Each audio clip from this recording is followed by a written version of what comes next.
Hey, we are live. Happy Wine Wednesday, everyone. You know what? Happy Wine Wednesday, Mira Boucher. Happy Wine Wednesday, everybody. Canadian wine lovers, Carl's Wine Club members across the country. A beautiful, rainy, and dark Wednesday here in Summerland, BC. Well, we had time to taste a lot of great wines in the last couple of days, getting over the hump of a nasty, nasty cold, but we're here. Whole household. Fabulous when that happens. We are here rocking, so it's pretty exciting. So welcome. It's 8 o'clock Eastern time, 9 o'clock out there in the Atlantic provinces, and 5 o'clock here in wine country in the Okanagan. So right on the outset of our cold snap, yeah, we're going to taste some FEROX wine tonight because it's FEROX weeks just coming. Go ahead, Mira. Yeah, I'm personally, some really crazy stuff has happened in BC for the BC wine industry in the last 2 or 3 days. Like really crazy stuff. I don't know if you guys all know. So maybe we can recap that at the very end. But because we have the exciting thing for us is we get to go out to Niagara and chat with Fabian Reis today, who is from FEROX Winery.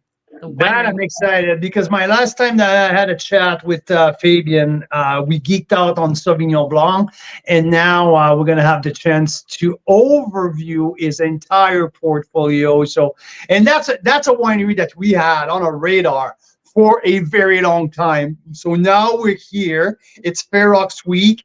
These wines are freaking off the chart, like freaking cool. So I can't wait to do that. But before, how about we say a little welcome en français, in French, à tout le monde dans la belle province, à tous nos amateurs de vin francophones, de la belle province, des régions francophones à travers le pays. On vous dit un beau mercredi, on vous dit un beau bonjour. Il est quoi là? Il est 5 heures, heure du Pacifique, il est 8 heures, heure de l'Est. Cette semaine, on parle de FEROX. FEROX Wines sont situés à Niagara, sur le lac. Un petit vignoble, un petit producteur qui sont ancrés dans les racines du vin, qui sont ancrés dans la culture vinicole depuis plus de 100 ans. Je veux dire, Fabian était la 3e ou la 4e génération d'une famille de viticulture. C'est super excitant parce qu'ils font des vins d'une qualité exceptionnelle avec un style du vieux monde, un style européen, mais avec une touche de Niagara. C'est super excitant. J'ai un 95 points dans ce line-up-là, donc ça vaut la peine. Donc, on va recevoir Fabian en direct dans quelques minutes. Fait que tout le monde en français, un beau bonjour. Yes, Mira. And we have been tasting these wines for a good, at least a week now. Carl was finally able to finish the notes because we had that flu going through the house, right? So we did wait 1 or 2 extra days to make sure those tasting notes are bang on for you guys. 3 or 4 days. We had to take a serious pause in between. It's crazy how that tasting evolved for me because I tasted some of the first batch, some of the 2020s. Yeah. And the Riesling, almost 10 days ago now. And I had to stop completely in between because I had these 3 2019 and the Chardonnay that I want, that I still had to taste. And I had to be fully recovered to be able to extract the full understanding and the full potential of these wines. But this FEROX, it's cool because there's 2019 side by side with 2020s. So little verticals that you can taste vintage to vintage. But there's also, you can do a horizontal taste in a sense that you have 2 Rieslings, same vintage, but completely different winemaking because there's a dry Riesling and a sweeter Riesling. So from the same vintage, same hands. So it's really cool what's in this pack. How much fun did we have to taste these wines? It feels like we've been tasting them for weeks. And you know what's funny is we've said this before, okay, but we have to keep saying it. A good wine to me comes first, and then it inspires you to cook something really nice with it. That's true. That's true. And so I'm like, we have all these nice wines open. We need to cook something, right? Like we were having Painted Rock a while back, and I made that cassoulet. I never make duck cassoulet. It takes for freaking ever. But when you have a wine like those Painted Rock wines, or, you know, some of these big reds we've had lately, like, gotta have something like that. And then with this, what did we do? We made tuna tostadas. Tuna tostadas. We also made some risotto with mushroom and chicken. I mean, what else did we make with the Merlot 2020? So anyway, you know what, Mira? Lots of really. We can do that all night, but I have someone in the green room that I freaking want to talk to. Absolutely. I can't wait to talk to him. And let's bring him on. This is Fabian Reis from FEROX, winemaker, owner. Fabian. Hey, everyone. How are you tonight? We're doing great. Good evening to you, my friend. Good evening. How's the weather down on your side of the country? Well, you know what? It's actually, it's quite, it's milder, that's for sure, compared to last week. Last week we had quite the cold snap. So last week was ice wine weather for us in Niagara. And we had -10 during the day. We had -12. It was just, you know, in Niagara, perfect. A little bit later this time of the season for us, but actually it was a great time of the season because the weather was just so balanced to pick any viniferas or hybrid ice wine grapes, and growers, winemakers, and winery owners had the chance to really pick and choose which varietals on which time of the day they wanted to pick. So it was a bit of a treat for the industry, that's for sure. That's awesome. And I've been hearing that like the stock in ice wine was getting depleted a little bit in Niagara, talking to different wineries. And this year, everything lined up perfectly. A lot of grape, lots of to choose from, perfect temperature, and boom, you got the cold temperature now ready to harvest. Oh, we're super excited. I mean, you know, just to have this this quick weather spell, this weather snap, was super important for everyone, especially with the mild Christmas that we had. I mean, we were up north in Muskoka at the time, and we were trying to have fun, go skiing, do some snowmobiling. Anything. We were actually playing soccer in the backyard, you know, with our kids. So it was funny. No snow, but I didn't mind it. I'm not the biggest fan of snow, but this week is more rainy in Niagara, and it's getting quite mild. So yeah. So we'll see how. Same here. We're just getting over a catastrophic cold snap here. Big tragedies is unfolding here in BC. So I don't want to beat the dead horse on the bad news. But now after the cold snap, we had a ton of snow, and now it's been raining like crazy for the last couple of days. So yeah, gone the snow almost. So So now.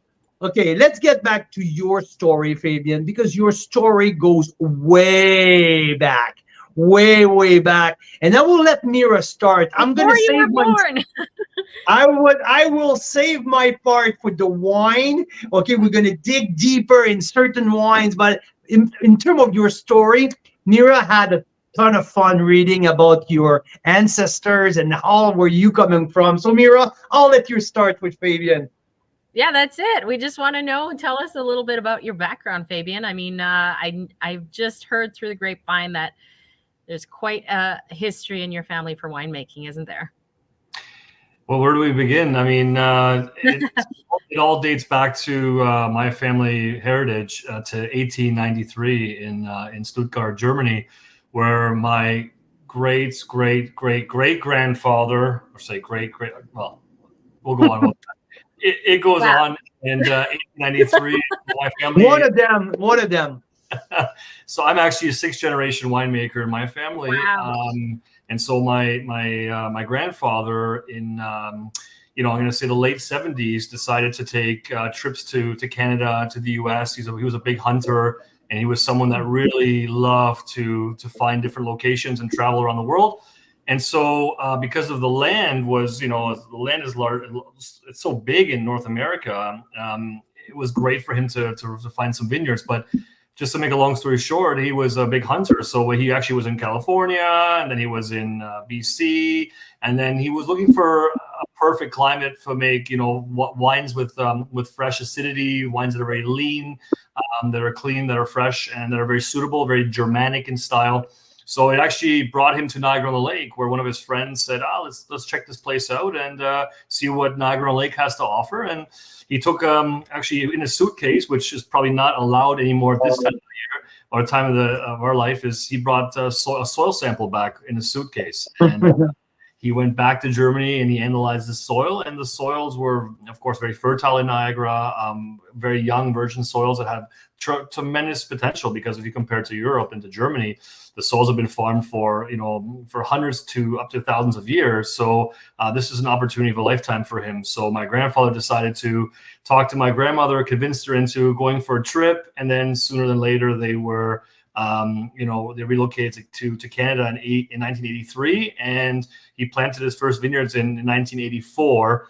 And so that was the birth of my family coming to Canada. And my parents and I, we relocated from Germany. I'm also born and raised in Stuttgart, Germany, and we came in 1995. So there's of course quite a history in our family, deep roots, and we're very, very proud for my family to lay a foundation for the industry and for us give us a chance to be in this country and to be in Niagara, and so. That's cool. And I know that your wife, and there's a cool story there that you met here in Canada, but you're from the same city in Germany. So yeah, actually, her mom actually is from the same area where I am from, and so our parents kind of knew each other from way back in the day. We're not related, so that's okay. That's a good thing. And so we met actually at my family winery, and so Stephanie is a sommelier, and she's her background is marketing, sports management. She was big in Germany with professional soccer teams that she was doing coaching with, as well as marketing, which led her into wine marketing and sales. And so she's my right hand, my partner in crime in our business, and that's how we met. And we started the journey in 2015, to start our own brand. So FEROX started as a virtual brand, correct? Correct. And you planted your first vineyard. The first vineyard was planted in 2015. Actually, you know what? It was interesting. So I was, when I left my family establishment to start our own dream, our own journey, I was consulting for a vineyard that was around 75 to 80 acres in Niagara-on-the-Lake. And I was working alongside Donald Zeraldo for nearly 5 years. So Donald, not only a good friend, but also a great mentor, someone that really showed me a lot in Niagara, and learned a lot from him. So we were running a vineyard together, and simultaneously we were selling the grapes to Reif Estate Winery. So Klaus Reif, a very dear friend of ours, the family, and also a great mentor. And so during this journey, we were selling grapes from the vineyard that I was managing. We started making 3 barrels from the vineyard from 2015. It wasn't not a vineyard that I owned; it was a vineyard I managed. And it was an unfortunate story because the vineyard went through a really, really crazy frost from 2014, but also had a terrible spring frost. So our yield really was about not even 200-300 grams per plant. So we really had a low yield. It was 60% Merlot, 40% Cabernet Sauvignon, and we made 3 barrels from this. And I let Klaus taste it. He loved the product, and then we decided to do a joint venture. And I started a virtual brand with 75 cases in the first year, which led to 400 or 500 cases in year 3, and we really grew as a virtual before acquiring the property that we own now in 2018. Which is now okay. And now, where is exactly the property for our members who are listening right now, and they're from Ontario and they know very well the region of Niagara-on-the-Lake? Where exactly is the farm, and where is the winery? So we're actually very close to downtown Niagara-on-the-Lake. We're only a 5-minute drive. So the really famous busy road, Niagara Stone Road, is where we're located on Niagara Stone Road and East-West line. So the appellation or sub-appellation is actually Niagara Lakeshore. It is in the Niagara Peninsula. And so over there, we are in really the heart of Niagara. And so all the vineyards are located. We have a 20-acre property. That's the estate farm. And then we also have another 40-acre property on 4 Mile Creek, closer to the Parkway, which is an older vineyard, a little bit more, older, more mature vines. And so combined together, we have about 60 acres that we produce. And so it's very close by. The proximity is perfect. We have the lake effect still, although we're not right on the lake. We have the lake effect in combination of the Niagara River Parkway. Good airflow. Varietals like Merlot, which I'll get into after, are very suitable for those sites, which grow very well. And so it's a really good property. So in terms of core of your portfolio, you're German, it's your influence, that's your school of thought. I mean, when I taste your wine, I without knowing you or anything, I would say these are European wines. Like, you have such a old world influence in the style of winemaking. It's fantastic, and we need more of that around here, but we'll get back to that later. But as a core of your portfolio, would you say it's your inner Riesling coming out? Is it just part of you and that's what you do? Or it's more about the big reds? You know what? I think the signature whites that we make are Riesling. And I think Niagara can make some tremendously amazing Rieslings depending on how they're made and how the vineyard practices are, picking times, etc. I mean, we can go into all the details as well as we get into the wines. But I think because I studied winemaking, viticulture, and business in Europe, I went back to school. I went back to my roots. The schools here in Canada are fantastic, but I just wanted to go back to where I was born and relocate with my old school friends from the past. And I studied winemaking, viticulture, business in Germany, and spent some time in northern Italy, in Trento and Trentino. And so I really appreciate the old world. I really do. But old world traditions with innovation is very important in our business. So Riesling, of course, is the German. For me, it's the god of grapes for whites. As a German saying this, it's something special to us. But reds, I don't say, like, for us, big reds. The term big reds is, for us, we call it more elegant. We're looking more for wines that are alive in the glass. We're not screaming too much alcohol. We want wines to be easy to pair with food, especially the red wines, and that are very enjoyable and that have a tremendous age potential. And that's why our picking is very unique. We don't wait till we have a second or third frost, or till it gets too cold we cut it off typically in October, which is quite early. But because we crop low, we only aim at cropping maximum 2.5 to 3 tons an acre.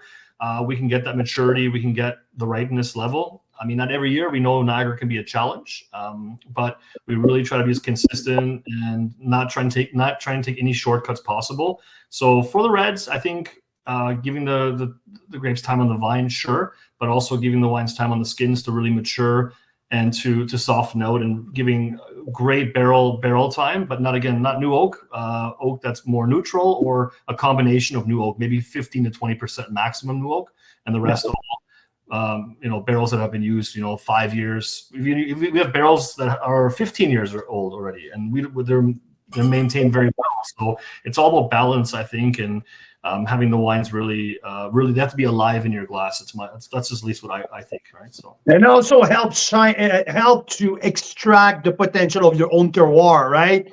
If you cut off the extra oak influence, it's a little easier to bring the dirt, to bring the earth, to bring where you're from.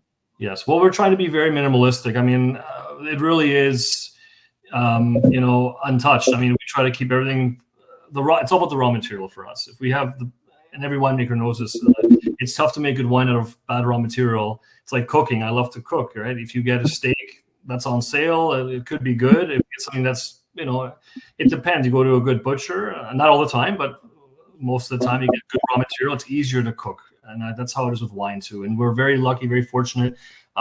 We design our wines in the vineyard. What that means is we really know which blocks, we're cropping at what level, which grapes we bring in from those different vineyards, which are site specific to each varietal. Terroir plays a big role. I mean, Niagara is unique in its way. I mean, the soils, they vary from very sandy, loomy to a lot of clay. We have some spots that have a lot of clay where Merlot really thrives on, and Riesling, of course, too. And then we have some soils that are just they push. They want to really crop high. So we really try to keep the crop levels as low as possible because we want quality over quantity. That's basically our motto or our business.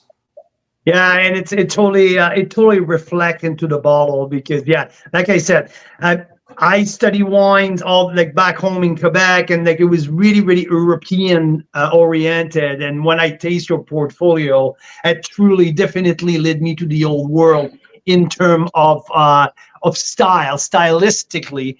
And but yeah. I want to get to your portfolio. I want to get to the lineup that we have here to offer this week to our wine lovers, because it's fairly unique in the sense that we have different vintages and we have varietals from the same vintage that we can taste side by side just to look at your style of winemaking. And let's start with the Riesling. 2022 vintage. I had a fun conversation with Brian Schmid a couple months ago, and he keeps pounding the table about 2022 Riesling. It's one of the best vintage for Riesling. I told him that he was putting his marketing hat on a little too much, that he must say that every vintage. So now that I'm talking to a different guy, tell me, is it true that 2022 for Riesling is an excellent potential for this vintage? I strongly agree with Brian. He's absolutely right. I mean, Brian Vineland makes really, really good wine, especially the Rieslings. I always love drinking their wines. And Brian, again, a great guy and lots of experience in the industry. I have to definitely agree with him. 2022 was, if you compare even 2020 was a very hot year. It was a very dry year. We made sure to pick Riesling a little bit earlier just to preserve acidity. In 2022, we were able to pick a little bit later, which gave the wine a little bit more, they were a little bit more concentrated, a little more riper, but the acidity was still there because it's all about balance. I think that these wines in 2022, I'm noticing they need lots of time because our wines, we try to keep the acidity as natural as possible. So we do pick early. Like the 2022 Riesling, you have the off-dry in the glass, just the Riesling now in the glass, correct? That's the off-dry that I have right now, and it's been open for 11 days now. Oh, right. It's and yeah, look, it still have that bright lemon right in the middle of the frame with that tropical around. But yeah, it's impressive. Yeah, the Riesling off-dry, which is unique about it, the acidity actually is higher than the alcohol, which is crazy to believe. I mean, if you look at, I was in the Mosel quite some time when I was in Germany, and I'm tasting lots of wines from renowned winemakers, new winemakers that just started their new brands, and it's unbelievable. The Mosel still is a destination. There's Rieslings all over the world that are unique, but why this Riesling I find is so unique too is because the acidity, although is about 11, just over 10.4 grams. And the alcohol is 9.5% alcohol. I think a lot of people think Riesling, they have the perception of Riesling always being too sweet. Yeah. This Riesling, yes, it does have tremendous amount of RS, residual sugar. We're at 35 grams of residual sugar in that one, correct? Correct. About 35 grams. And if you look at it, though, the acidity is so high, but it's so well balanced, right? And I think that this is a wine you could age for 15 plus years in the bottle, no problem at all. And you're going to get our wines, they don't have the petrol right away, like almost like when the Rieslings get a little bit overripe sometimes when you pick them. Yeah, we use different clones. We don't have the clones that we have like in the bench, like 21B or the Weiss clone. We work with clone 239 and clone 49, which are Rieslings give you a little more of a racy green apple texture, acidity. But they're amazing because they're actually, when you keep them longer on the lees and you actually work with them and mature them either in neutral oak or in stainless or longer, you get amazing texture in these Rieslings. And I think it's a sin to have these released too early, but we had to release some Riesling because we sold out of the previous vintages. At some point, you need to make money, right? So, well, we have to. We have to keep the lights open. It'd be nice to drink it ourselves, but we have to sell it. So these wines really give them another 2-3 years, and they're really going to start opening up these Rieslings. We do all kinds of Rieslings. The Reserve, this one was sold out. It's not in this tasting, but the Reserve line, for example, is under a cork finish. This is a Riesling I think you can age for 25, 30 years, absolutely no problem. And this is a Riesling in a very, very, very textured. Alcohol is up there. It's already at 12.5 natural alcohol. But these Rieslings here, the dry and off dry from 2022, are just very lean, very clean, very fresh. And that's one big thing about winemaking. So myself and my assistant winemaker, Kabi Sadoun, we make the wines together. We're looking at balance. We're looking at wines that you can pair with anything, right? Because as mentioned earlier, you don't want wines to have too much alcohol and you have no acidity. They're hard to drink. They're hard to pair with food. And so the wines they're alive. And that's really what we're looking for. And Riesling, this vineyard, I should say, is from our East-West line property from 4 Mile Creek. And these vines were planted in 1977. So it's our oldest vineyard from all the vineyards that we have. I should say our oldest parcel from our vineyard. So there's a lot of minerality, and it always drops low to begin with. And we're only getting about 2, maybe 2.5 tons per acre on this Riesling, and it's picked super early. Like 2023, like our last vintage, we picked Riesling already the end of September, and we had the right elements. Bricks were perfect. Phenolic ripeness, completely everything. But we don't just look at sugar. Sugar is an indicator. It's an element that we obviously analyze and we look at, but we look for phenolic ripeness. We look at acidity, and that's our decision as winemakers or even our vineyard managers to make decisions and say, look, we're going to go out now. It's time now. And then we either make a call if we pick by machine or we pick by hand. It all depends on how the vintage goes, but it's a decision that we make quite in the last minute of the game. So and so for me, what's really stood out to me, the one characteristic for both the dry and the off dry, it's the texture. And what I put in my notes, it feels like you feel it. It's made by the same hand. There's such a connectivity in these two wines, but there's also a drastic difference in style. But you know, they're not twin brothers, but they're definitely from the same mom and same dad. So I love that similarity in texture. It's actually what's interesting about the Riesling. So we actually split the batch 50-50, and one batch goes dry, and the other batch we stop the fermentation with fructose sugar, so natural sugar. And so this is the leftover sugar in the fermentation that we try to preserve. And that's why it's more natural. It's not like we're adding the sugar in to sweeten the product. We're keeping it as natural as possible. And I think there's a big difference between adding sugar to a wine, to a Riesling, compared to stopping it with fructose. It's more trickier in the winemaking stage, more risky doing it this way, but we try to be as minimalistic as we can and try to keep the wine as natural as possible. We're not a natural winery. We don't advertise as natural, but our winemaking styles are, as minimalistic, a less is more approach, kind of, So to let our members know and to let you know, 92 plus points for the Riesling and 92 for the dry. So I give a slight edge of half a point on the soft dry, just because it needs some balls as a winemaker to get a Riesling out there with enough RS to give that texture, but the bright acid to me brought such a different aspect. As a geek, I geeked out on the dry Riesling for hours. Like Mira was like, at some point, when you're gonna stop smelling that wine? As a geek, the dry one really get me. I was in a fight with it for half an hour. Like, it's austere. It's like there's a ton of things going on. But the off dry to me is just a thing of beauty, soft but bright at the same time. Amazing job. Amazing job. Thank you so much. Thank you so much. Yeah. I did see a comment about the Rancor Winery. And you know what? I'm sorry I didn't mention this before. Thank you for reminding me, John. We purchased an existing winery called Vignoble Rancourt, which was a couple out of Quebec. And so the reason why this whole transition happened was because we were buying the grapes from this family for quite some time, and they were trying to slow down. We were trying to accelerate more and more and more.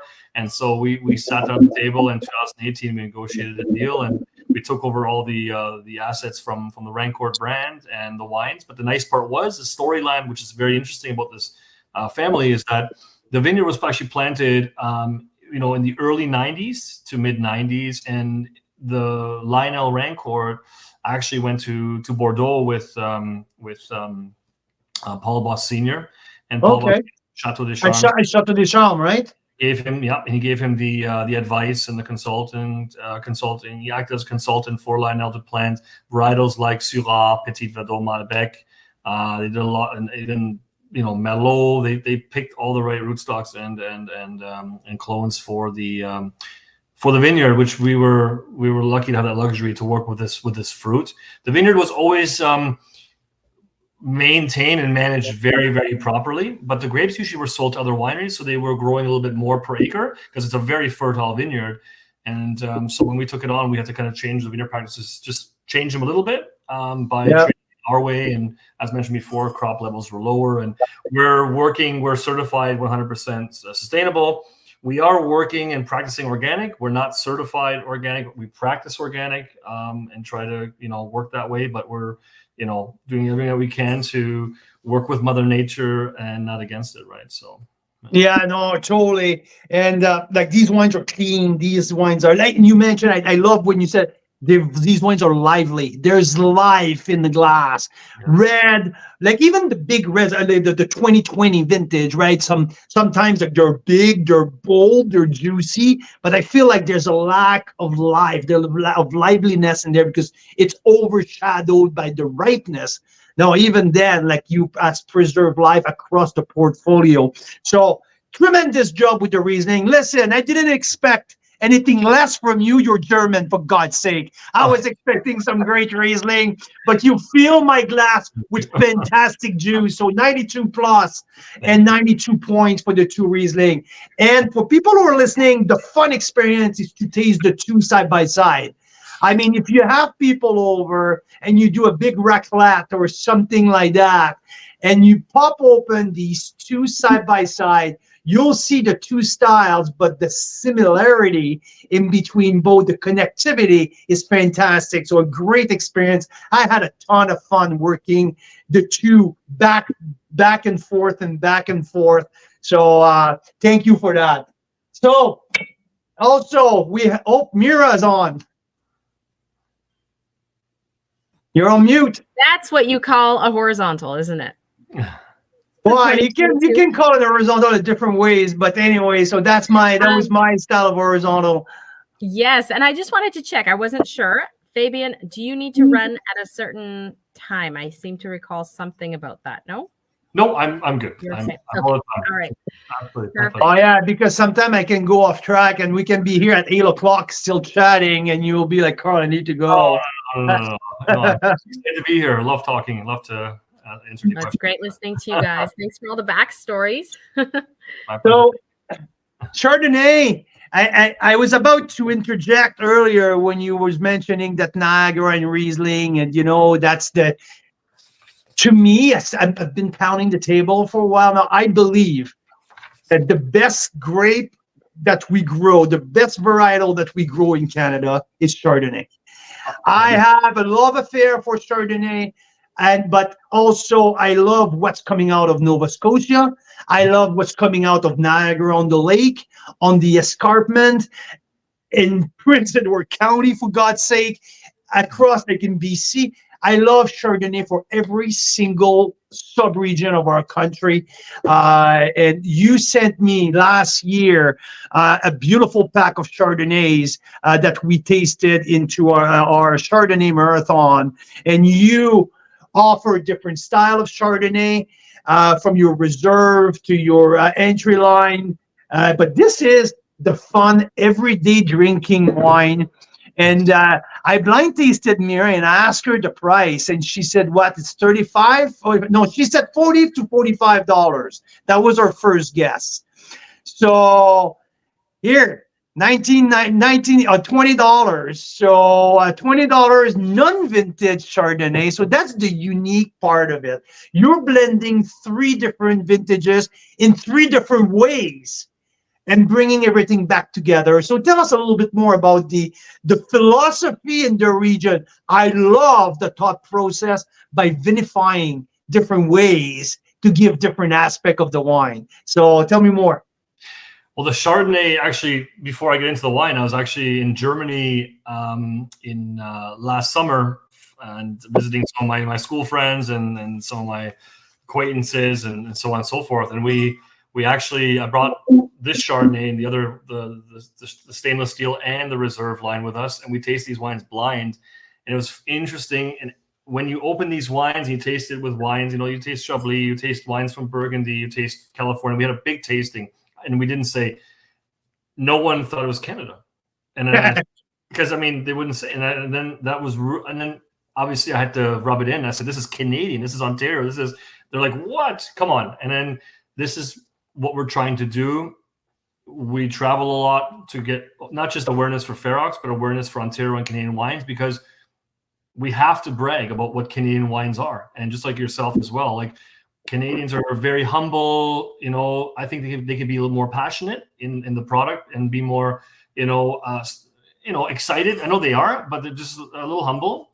I'm not saying to be arrogant about it, but I think what we're trying to do is just push it down the consumer's throat in Europe and say, look, this is Canada. This is on a world-class level, Canadian wines. And Chardonnay stands out anywhere in the world, in Chardonnay. And I think this was something that was interesting. But about this wine, what makes it very unique is that it's how this actually transpired into a non-vintage blend was strictly because in 2016, we made a Chardonnay from a very, very hot vintage, a vintage that was also very exceptional, very similar to 2020.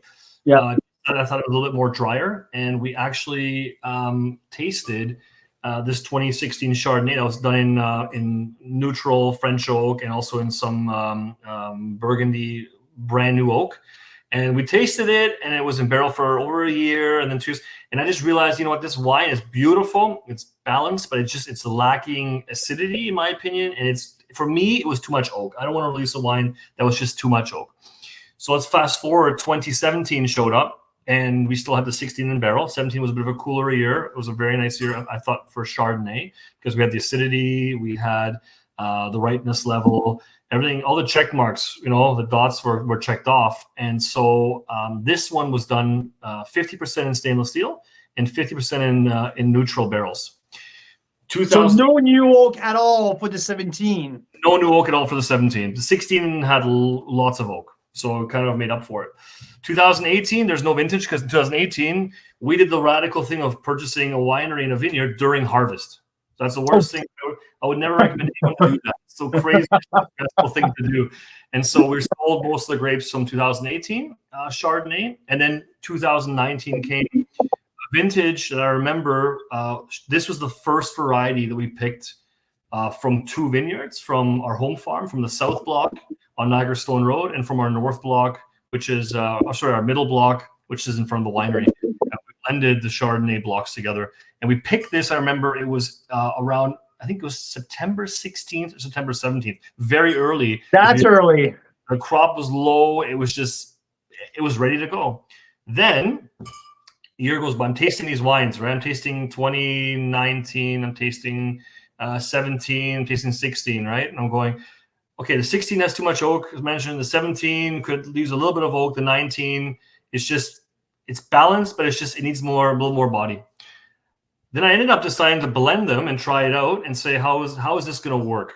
And I was like, shit, this is perfect. This would be a great blend. This is exactly what all the wines that they need each other.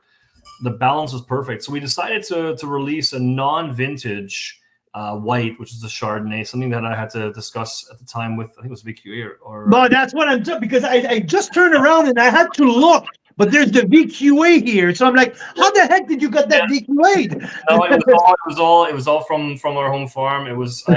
Is your uncle works on the panel? Or? No. I don't have those connections, no. And so we got it passed, and this is something very dear to us, because what we ended up doing a red vintages, and we're creating a new brand for it now too as we speak, for a white and a red. It's approachable. The price point I think is very fair, but it's something that hasn't really been done yet with a white table wine. Sparklings, it's very common, of course. We know. Yeah, exactly, right. So what we're trying to achieve here with this product or this wine is to showcase and demonstrate this wine, what the vineyard and the terroir can bring to this wine from different parcels, right? And different vintages. Like, it's unique to have 3 vintages in one bottle. I mean, that showcases everything, right? And the complementarity of the winemaking as well, like to bring that balance into that. It's just such a great party wine. It's such a crowd pleaser. Yes. I mean, then the texture is nice. It's round. There's nothing aggressive. It's not a cerebral wine that you have to sit down and think about it. And God, like when we talk about the $20, that's absolutely bang on. What a price point! So good job. It's a great offering. I love that. Thank you. Yeah. So we have that, and so that's the 2 whites with 3 bottles, and we move on to. I love the label. I absolutely love the Element series. Mira was taking a picture with our risotto this afternoon, and she said, which kind of music I should have put in the background for my story? And when I look at it, I'm like, we need a techno song. It needs something electronic. It looks so modern in the middle of more of an old world style winemaking. This is a breath of freshness. It's lively. It's alive. There's an explosion of spice at the end, like chili pepper almost. We explode in terms of spice. There's a good soft mid palate. Mostly Merlot in there. Mostly Merlot, Cap Franc. Yeah, 86 Merlot, 8% Petit Verdot, and 6% Cabernet Sauvignon. Okay, so PV. So do you grow PV? We grow about just under half an acre, not even 0.03 acres of Petit Verdot. Petit Verdot came with the property. Very rarely do we see it in a single varietal. We don't grow enough of it. We do want to grow more in the future. I find it unique for blending. It's a really unique grape varietal. We do have a single barrel of a wine club exclusive that we're releasing next year, where our wine club had access to pick the vineyard with us, and we're doing a single barrel of it. Smart. You get your winemaker, your wine club members involved. People love that. Love that. And you know You're building the family. You're building the family at the vineyard. Yeah, and I think Petit Verdot, I've always really admired. It's hard to find single varietals, but this is something that's in a blend. It's not a big component in the blend, but the Merlot is very dominant at 86%, and Merlot is our flagship varietal, I should say. We grow between all our vineyards. We grow over 16 acres of Merlot alone, and we did have some winter damage. I'll admit to that from last year. Some low spots or some spots there in the valley were hit. But Merlot, you're always going to see in either single varietals in our portfolio. You're going to see it in some of our blends. But Merlot always is in one of our wines. Even in our rosé, it's almost 80-90% in most of our rosés, because I think it's such a great variety in Niagara. But the label that really stands out is this. We have 3 collections in our portfolio. We have the Elements collection, which this wine is part of, and the Elements is wines that are vibrant, that are fresh, that are alive. This wine saw a combination of new oak, but then a lot of neutral and large format barrels that we work with, and about 15 to 20% stainless steel. So we did a bit of a blend. because we want acidity, we want the freshness, and this is a wine that's approachable for anyone when it comes to price point, when it comes to pairing with any foods like light meat, a wine that you can have on its own. It's not pasta with that, like boom, perfect, right? And the label, why this label is so funky is because it's kind of elements. We call it elements because we use elements from all over the vineyard, our elements in the winemaking. We really want to show typicity in the vineyard, what the vineyard can do, different sites, and that's why elements are almost always only blends. We do an elements white, red, and rosé, and they're blends of all our vineyards. And sub-appellation typically appellation is Niagara Peninsula. So this is something that we have been doing it's our entry level.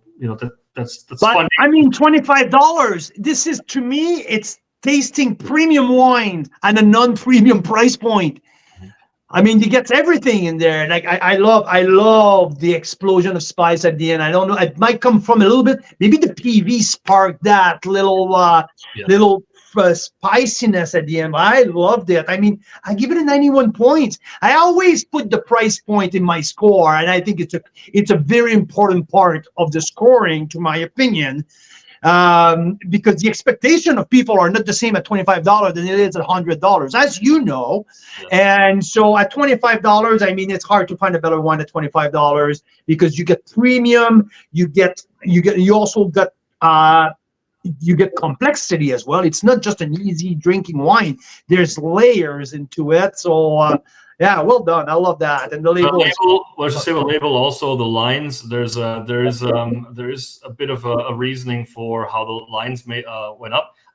So a friend of mine who's an artist, is a painter, actually made the label. So one night we had more than one bottle of wine. I won't go on about the story how far it went, but we basically. You know what? Maybe I can. Well, yeah, I mean, we should take that offline. I want to know more about that one.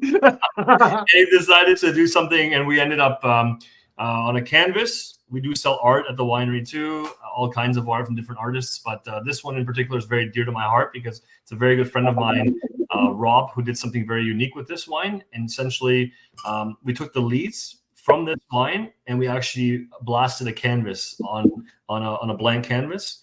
And I looked at him and I said, I don't know, what are we doing here? I mean, is it the wine speaking or is it us speaking? Because we're both artists in one way, and it became unique. And then that's why we started creating, we did a little bit of an art piece for the labels that tied into the Elements collection, which spun something. That's pretty cool.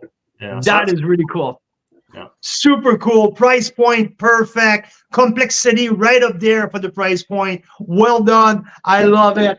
Let's move on to the Silver Lion collection, the big boys. And I want to start with the bang because I started it, and I'm glad that you just mentioned about the Merlot. I wasn't sure which one is. I bought, as a Niagara producer, we often hear from BC that you guys focus more on Cap Franc because that's kind of a Niagara flagship red. Now it's like we talk a lot about Cap Franc. So I didn't expect you to mention Merlot as the core of your red portfolio. But when I tasted these wines, there's one wine, and I have to go back and because we have 2019 and 2020, the two vintage are drastically different. I mean, you have two very different vintage who absolutely provide the wine lover with a completely different experience. Mm-hmm. But the 2020 Silver Lion Merlot, I have to say this is the best Merlot that I've tasted in the last 5 years. Oh. I give it a 95 points. This is, to me, it's a top 10 wine of the year list right out of the bat. No doubt about that. That 2020 Merlot had something special to it. Complex, and it speaks 2020 when you put it side by side with the 19, because you see the richness, the extraction, everything is more. Sometimes I mentioned earlier, I'm not a super fan of the 2020 because sometimes it's a little too much. Mm-hmm. No, they still have that freshness in your 2020 Merlot, and they still have the finesse. It's not heavy There's the freshness, there's finesse, there's elegance into a big wine. Tell me more. What's the recipe for that 2020 Merlot? Because, geez, like I said, incredible, absolutely amazing. Well, first of all, thank you for the rating and for the compliment and for what you discussed about this wine. And Merlot, I love Merlot. I've always loved Merlots. We don't have the luxury of drinking Pomerol all the time. Once in a while, if we get the ability to get our hands on some good stuff, but I'm a big fan of Merlots from France, and I think Merlot is a very versatile grape. It's a variety that can really be made in unique styles. And everyone says, Merlot grows is the best on clay. I agree, but we have sites that are more sand loam driven and on clay as well. So, but this one actually here is more on like sandy loam that's grown on our north block behind the winery. The objective with Merlot, what I believe in truly, it's my opinion at least, I think that if you don't undercrop too much, but you keep the crop levels again around 2.5 acres, which is it's quite low. I mean, for us in the vineyard management or the winemaking, we know it's economics. Our wines are pricey. We are expensive, but we do a lot in the vineyard really to be where we are. And I think if you get that right concentration, so our ripening cycle for us, we try to enhance the cycle by doing, between shoot thinning and 2 green harvests, and sometimes there's more grapes on the ground than there is in the canopy, which is unfortunate. We want the best of the best, and we don't want any shortcuts. But here comes the big but. Finding the right time to pick doesn't mean you pick it in November when it's 26 bricks. This wine is gonna cave. Yeah, absolutely. That's gonna crash. This wine came in at 22.5 to 23 bricks, closer to 22.5. It was perfect. It was exactly where we wanted it to be. 13 and a half natural alcohol, 23, closer to 23 bricks.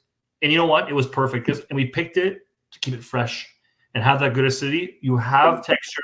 It's super complex. I find it quite concentrated.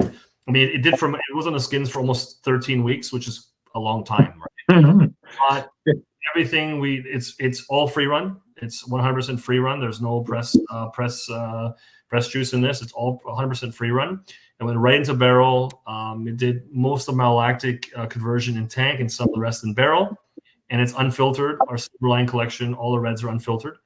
And, they usually see barrel for up to 24 months, some of them even up to 36 months. That's usually in the Black Lion categories, 2 to 3 years.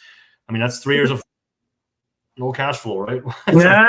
I needed the time, and we specifically chose barrels that were new, but very light toast. And we put this in a combination of tonneau, so 500 liter, and barrique 225, and did a nice combination, but no stainless in this. And it was just very, very soft. And I think it's really opening up. When we first bottled it, the wine took a little bit more time, but I think now really it's expressing more and more of its true characteristics. Oh, absolutely. Definitely. There's the 2020. There's the softness of the 2020. It's approachable, but the freshness, 13.5% alcohol for a 2020 Merlot. I haven't seen a lot of that. Usually more at 14.25, 14.5, and there's a lot out there at 15 and more. And this is the 2020 vintage, right? Hotter, drier, bigger, bolder. You can name all of the adjective. But the 13.5, I was like, wow, now we're talking. This is, to me, like bringing that old school mentality of keeping, let's pick early to have that natural acidity in the grape and keep the freshness into it. There's even a little bit of menthol in that, like a little tad of mint, fresh. I love it. I'm in love with that wine. Absolutely. So it was all done in 100% French oak. We have, I don't know, maybe 1% or 2% American oak in our entire portfolio, but everything that we use is French oak. That's just Merlot is all done in 100% French oak. And the 2020 vintage was the mistakes that could happen or could have happened is to say you have perfect fruit, clean, and the perfect situation, but you pick too late. It's like, for me, excuse me, it's like spaghetti. You cook spaghetti and you can have the best sauce. You can make you have the best raw material you can work with. If you make one mistake on the spaghetti and you overcook them, it ruins the whole dish. And this is, for me, That's like, so true. I compare it to like the 2020 vintage, right? You have great raw material. It was a very great vintage to work with. Everyone calls it the best vintage of a lifetime. A lot of winemakers that have much more experience than I do, or that have been in the industry much longer than I have, and that are still in the industry, have seen a lot more vintages than I have. So they're calling it the prime, vintage 2020. But I think that it's true. But I also think, though, mistakes can happen, though, by waiting just too long to pick, and then working with too much oak and so on and so forth can be detrimental, right? So at the right timing, absolutely, the right balance. Why would you hide the natural flavors of a perfect, almost a perfect condition by outside element outside of your vineyard? To me, it's a little bit of a nonsense. But anyway, also respect all of the decisions were made by other producers. How would you describe the difference between 19 and 20? 19 was for us, it was more of a challenging vintage due to the fact that we were working out of an older production facility, and we weren't as evolved as we are now in terms of, we had the right equipment, but how picking worked out was a little bit we picked a little bit too late in 19. I'll agree with that. We didn't have the extraction that we had, from 2020 or even vintages after that.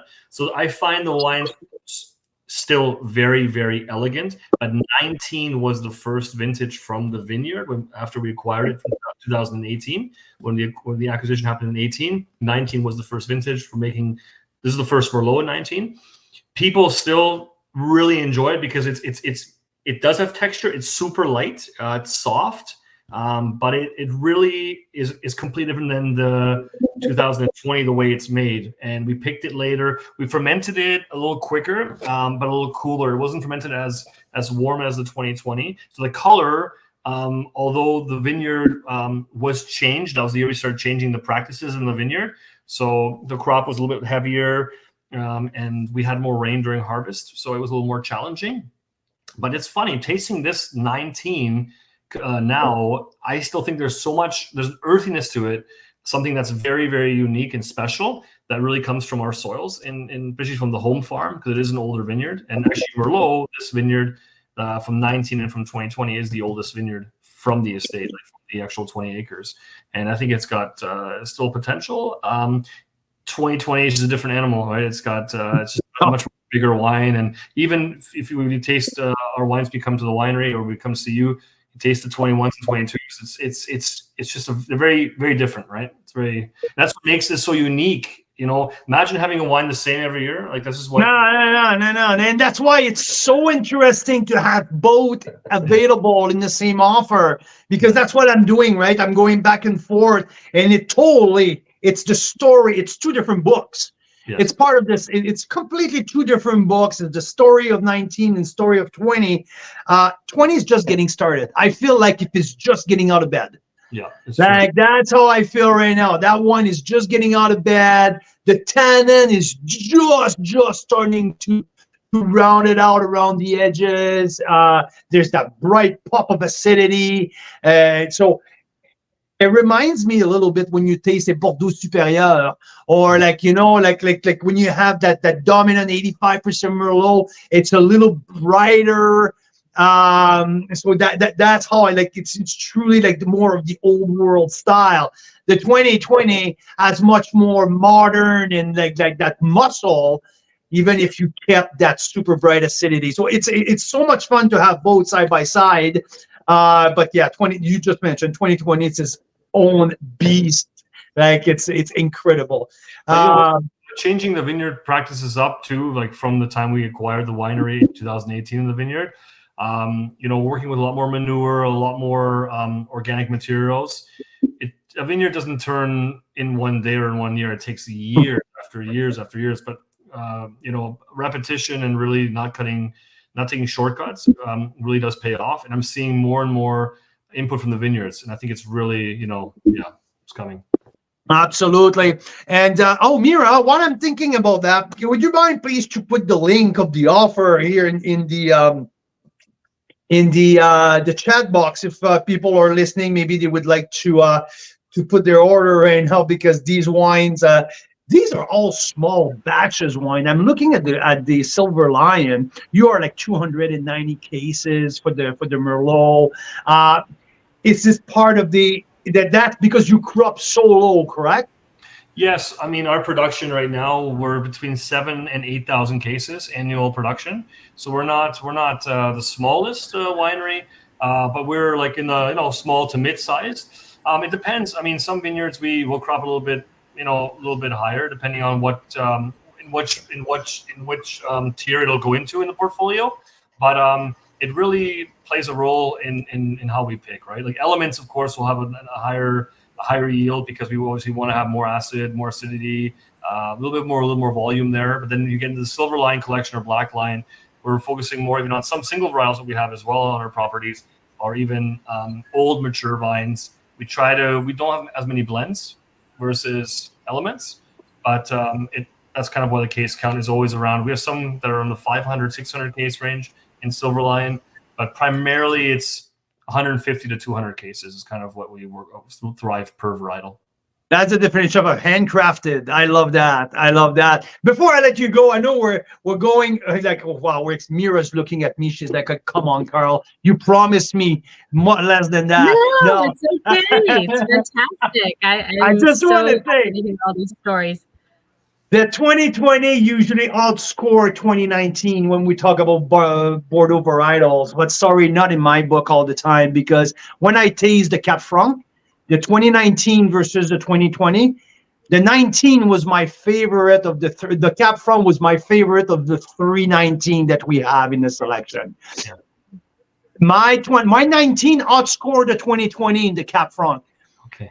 I thought that was a Loire Valley pop in that 2019 Cabernet Franc. Yeah. There's that bright acid, that mocha, but there's the earthiness and a little bit of potpourri in there. Like truly brought me to the Loire Valley, and I fell in love with that 19 Cap Franc. I give it a 93 points. So call me crazy, but to me, these are two ridiculously high scores for Carl. He is very stingy with his higher scores. You often see like 92 plus, and very hard to get him over that 92 plus. And so for a 95 and a 93, like this tells us that, and it's true. I mean, I tasted them with him, but I love all wines. But this guy has an extremely refined palate. He's tasted thousands and thousands and thousands of wines, and here you go. He's saying it's a 93 and 95. I love it. Yeah. And so I would just want, before I let you go, I just want to hear a little bit about your Cap Franc. So 19 versus 20. Tell me if call me crazy, but what do you think of 19 versus 20? It kind of went under the same conditions as the Merlot, between 19 Merlot and the 20 Merlot, the way we vinified the wine.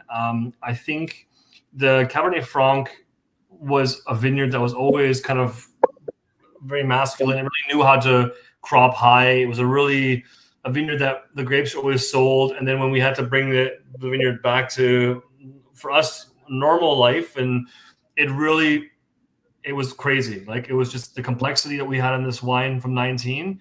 Like, even tasting the grapes, there was no, like this leaf smell, like, how Cab Franc had this leafiness sometimes to it, which I don't mind necessarily, but I like more like Loire style. We have a little more the typical attributes, like more almost like a floral, little bit characteristic earthiness, but phenolic ripeness, but the real typical Cab Franc typicity. And this wine was in barrel for about 15, 17 months. We chose 30 to even 40% French oak, and this is all done in barrique, so no large format, all small format. And the wine, we did it in a different way, where we actually, when we pressed it directly into barrel, and we did a continuous extensive batonnage for in that 2-year period, right? We really incorporate the lees, a little bit of that texture, that mineral protein from the autolytic character from the lees, and it brought something, some amazing texture and creaminess, I think, in this Cabernet Franc as well. And it really, that's what brought the softness, right? Exactly. Yeah, that's where I got like I mentioned in my tasting note. There's the softness. It's seductive. Yes, and then only really was just one rack after 2 years from it being in bâtonnage, and then it went into bottle unfiltered as well. And it really does show, in my opinion, I agree totally with you as well. It does show a lot more characteristics as well than the 19s, the Cabernet Sauvignon, or the Cabernet, or the Merlot. Or the Merlot, absolutely. Yeah, totally. So I'm glad that Fabian, when we meet in person in April, I think like the wife are gonna have to put a timer because we might be sitting for multiple hours. Oh, I'm looking forward to it. I can't wait. So thanks for being with us. I mean, there's a few other things that we're gonna have to touch base. So I'll let you go on that. But thank you. You're a wealth of knowledge. I love talking wine with you. I absolutely love. I love the style of your wines because, it just gets me back 15 years ago when I was digging deeper in the old world wine, and I love that. So thank you for partnering up with us this week, and thank you for making some outstanding wines. Well, thank you for having me. Thank you for your scores and believing in our wines, and we're really thankful to have you as an ambassador for, like I mentioned to you last time, for Canadian wines, from BC, from the East Coast to Niagara, to the bench. And thank you for your tremendous support for all of us, not just us, but FEROX, but everyone in the wine industry. And thank you for your time, and thank you for everything. Thank you. Mira? Thank you so much, Fabian. That's amazing. Cheers. Hope Thank you very much. To Stephanie for us. I can't wait to meet them both. That's going to be awesome. Oh, and yeah. I swear we were right there. I think I picked up lunch the last time we were in Niagara at their sort of adjacent. There's like a harvest market or something like that that's called. And I think that it's part of the same property. I'm not sure, but I swear I was there and I got us all sandwiches the last time we were in Niagara. So, I mean, we were right there. What the heck? On our way back from Stonebridge to save our life at Bellaterra because we were so hungry before we, that this often happens to us in wine country. I don't know how we plan these trips to all these details, but we always forget about the lunches. And so then at some point we're like, oh my God, our tasting has gone over by an hour or two. Gone by an hour, it wins, everything goes according to plan. Now we're starving. So yeah, that was a real godsend. I drove out, and within a few minutes of where we were, there was this great, almost like a drive-through. They got this, like, you just pull over, you run out, grab your stuff, and then you can keep driving out. It's nice. So Mira, before I get a call from the school and say, Dad, come and pick me up because they're going to close the school very soon, I believe that we wanted to do one more thing before we go. Is it still on, or do you? So one really important thing is, we said last week we're going to do one draw entry for every 6 bottles purchased of the Burn Chip Bay packs. And so they're the official wine of the Hockey Hall of Fame in Toronto, I believe. And so they have donated 8 tickets for our members as a draw. 2 sets of 4, right? There's 2. We're going to pick 2 winners, 2 sets of 4. Yeah, they're worth $100 a set. So like $25 a ticket. So I'm just going to share the wheel of names. You will see there are a lot of names, but I'm excited to pick 2 winners here with you guys. That's fantastic. And while you do that, I want to thank Fabian again for doing that. It's FEROX week here at Carl's Wine Club, everyone. And if you haven't heard about FEROX and want to know more, feel free to send me a note or read our tasting notes. The wines are absolutely off the charts. So they are, and we're going to get back to that in a second because they've given us an incredible deal this week. Like, if you I know this is crazy. This is amazing. We're going to tell you the details in a second, but we never see this, and it's just because they're trying to be so welcoming to us as members to try these wines out. Sometimes it's a little, you know, a little like, oh, I've never heard of this winery, I'm not sure. So if you were thinking, let's try FEROX, this is the week. You're going to get a heck of a deal so that you can give it a shot. All right, so first Spin draw the winner. wheel, honey.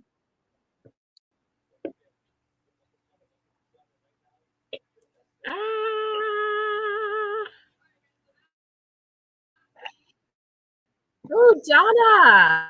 Donna Fraser. Okay. So I believe that Donna congrats. Okay. Out in Nova Scotia, I believe, right? Or somewhere in the eastern province, I believe. So.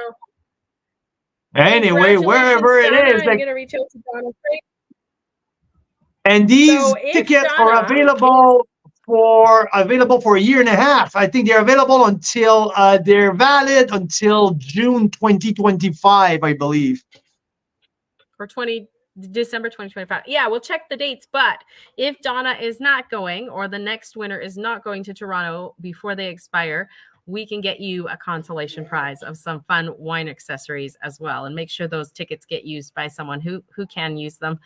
Heading to Toronto or living near there. So let's do the next one.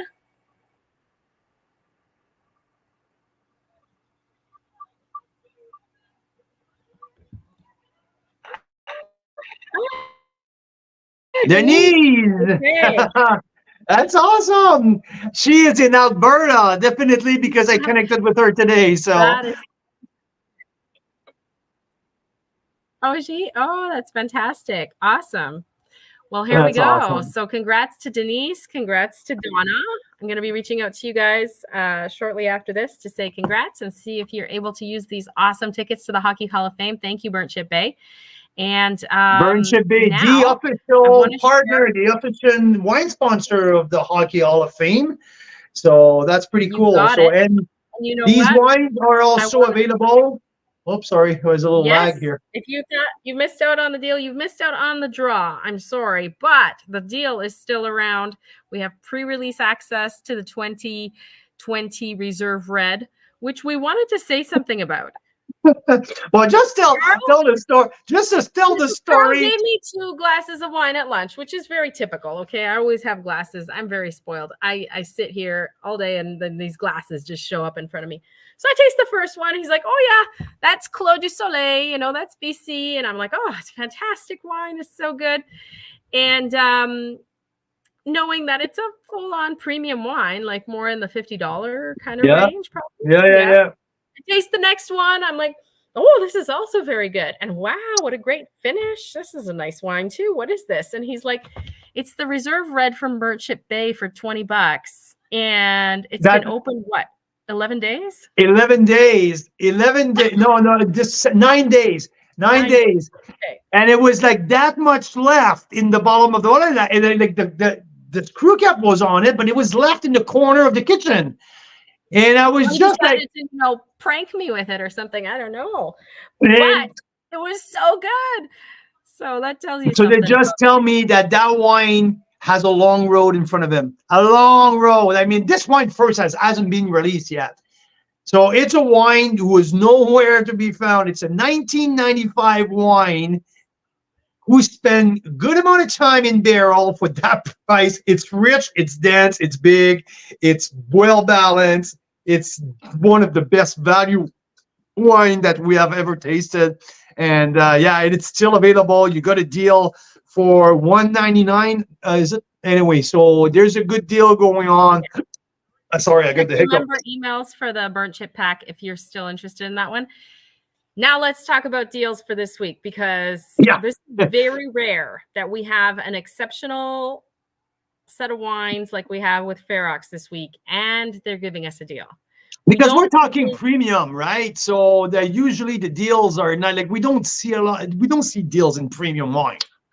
Yeah, so I think they are being very welcoming. They want Carl's Wine Club members to try out this pack. And so not only are they doing free or reduced shipping, but also a deal, which I think works out to well over 20% off, which is almost 25%.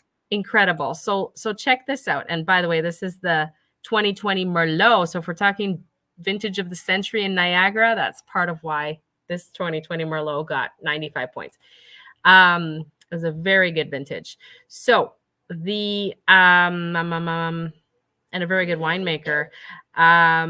So if you purchase the Discovery Pack, the 6 bottle in the Discovery Pack, the 2 Riesling, 92 plus and 92 point, the Chardonnay, the 2020, the Merlot at 95 points, and the Cap Franc, and also the Element. So the cool bottle, so the bottle of Element as well.